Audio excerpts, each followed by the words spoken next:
Rachel Reeves' budget today introduces several significant fiscal shifts, reflecting a broader strategy and priorities that aims to address income redistribution, long term revenue generation, and support for workers.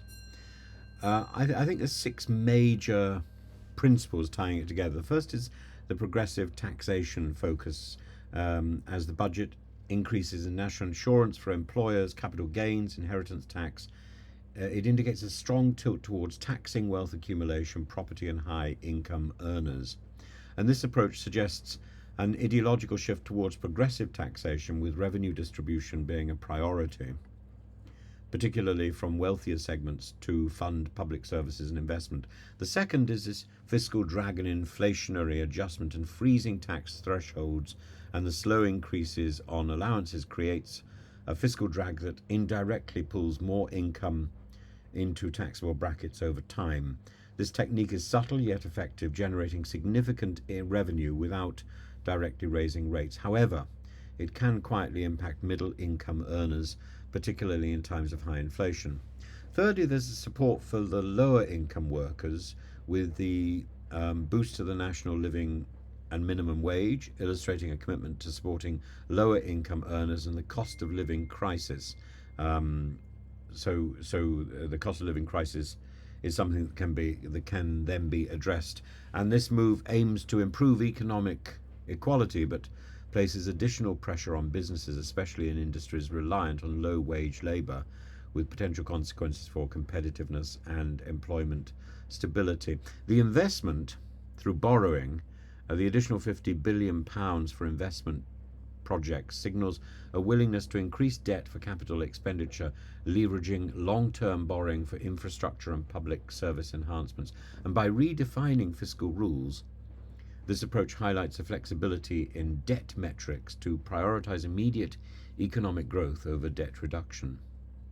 Then there's the environmental and the social considerations, the freeze on fuel duty, combined with the additional levies on alcohol and tobacco, that reflects a balanced approach towards revenue from consumption, while the planned increase in bus fare caps and a continued focus on public transport affordability indicate a concern for social welfare and environmental impact.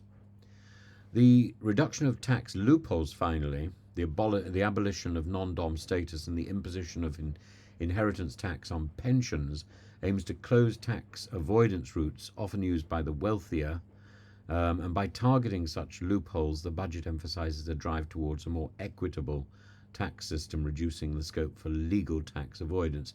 This makes a clear direction towards higher taxes on wealth, increased support for lower income individuals, balanced with pragmatic borrowing and incremental social welfare measures to address pressing needs. In more detail, there are about six taxation changes. The first is the national insurance. The employer national insurance increased by 1.2%, with the threshold reduced to 5,000. Small businesses can offset some costs because of an increased employment allowance. Income tax thresholds are frozen until 2028, and future rises will align with inflation. Additional rate tax remains at 45% on incomes above £125,000. Inheritance tax, the IHT, the new cap on agriculture and business property relief, from 2026, 50% tax relief applies beyond £1 million in assets. Non-dom rules abolished from 2025, transitioning to a residence-based tax system. Carried interest, private equity, fund manager profits taxed at 32%, VAT on private education at 20%, from January 2025, and air passenger duty, small increases on short and long haul flights, with a 50% rise on private jet duty per passenger by 2026. Pensions, inherited pensions, IHT is applied from 2027, excluding spousal transfers. State pensions raised by 4.1% from April 2025, up to £470 per year. The pension credit, the standard minimum guarantee, increased by 4.1% for low-income pensioners. In terms of investments, capital gains tax rates will be increased to 18% for basic taxpayers, 24% for higher rate taxpayers, effective from October 2024, effectively immediately.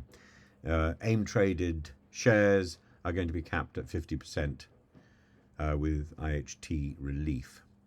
In terms of property and housing, stamp duty, a surcharge increase to 5%. Social housing rent above inflation rent increases are proposed with capped tenant buybacks.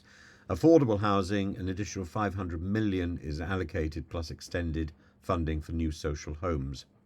Childcare, 1.8 billion is invested to expand free 30-hour childcare for children over 9 months by 2025. Carers allowance, the earnings limit is raised, allowing carers to earn more before losing benefits. National living wage is raised to £12.21 per hour for those 21 plus, with the minimum wage for younger workers also increasing. Universal credit, a 1.7% rise benefiting around 5.7 million households. Fuel duty is frozen, maintaining the temporary 5p per litre cut. Vehicle excise duty increased first-year charges for polluting vehicles from 2025.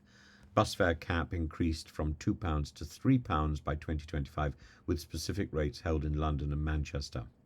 Alcohol duty, tax increase on non-draft drinks, slight cut for draft products.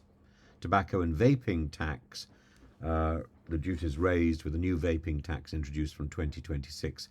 And a triple lock for pensions guaranteed and health and disability benefits review announced with a focus on benefits adequacy. This budget's emphasis on increased employer taxes, pension IHT adjustments, higher minimum wages, property tax reform signals significant adjustments across all economic levels in the UK, with higher costs expected for businesses and more affluent households.